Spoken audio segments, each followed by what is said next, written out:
If you're looking to make ringtones for your iPhone, there's an application you already have that does it all.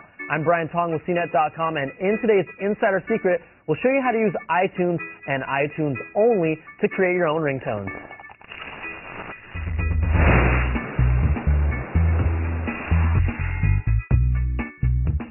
We've shown you how to create iPhone ringtones with other applications before, but this is strictly iTunes for the PC and Mac. So first of all, we'll be using iTunes 8.0 for this demo, and another thing, this process does not work with songs purchased from the iTunes Music Store with DRM on them. MP3s or AIFs and non-protected AAC files will work just fine, and this works with files purchased from the Amazon Music Store, another reason to check them out. Now, if you're not sure what kind of files you have in your music collection, right-click on this bar in iTunes and select Kind. A column will appear to show you. So let's jump into iTunes. I'll find a song I want to turn into a ringtone, and this is an MP3 of a song I ripped from my own CD. Now right-click on the song and select Get Info. A window will show up with track information in several tabs, so choose the Options tab and look for the Start Time and Stop Time settings. Click on the boxes next to those settings for now.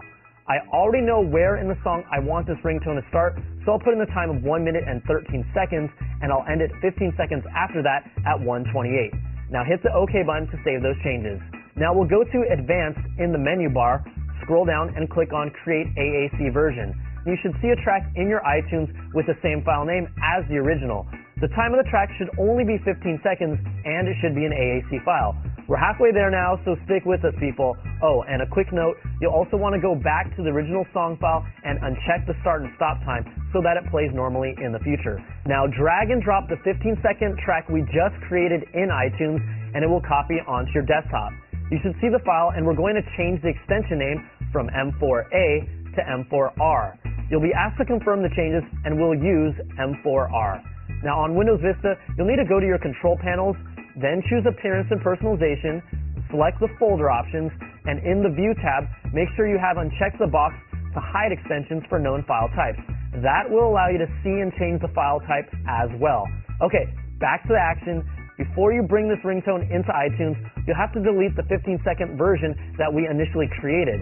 If you don't do this, iTunes won't accept the new ringtone, so this is an important step. Now, drag and drop the renamed M4R file into the source column, and the word library should highlight. It will copy the file to iTunes, and if this is your first ringtone, a bell icon and ringtone list will now appear. Click on it, and voila! Now you have your very own ringtone made from iTunes. Sync up your iPhone, and you are good to go. I'm Brian Tong with CNET.com, and there's your insider secret for making ringtones with just iTunes 8.0. Use it wisely.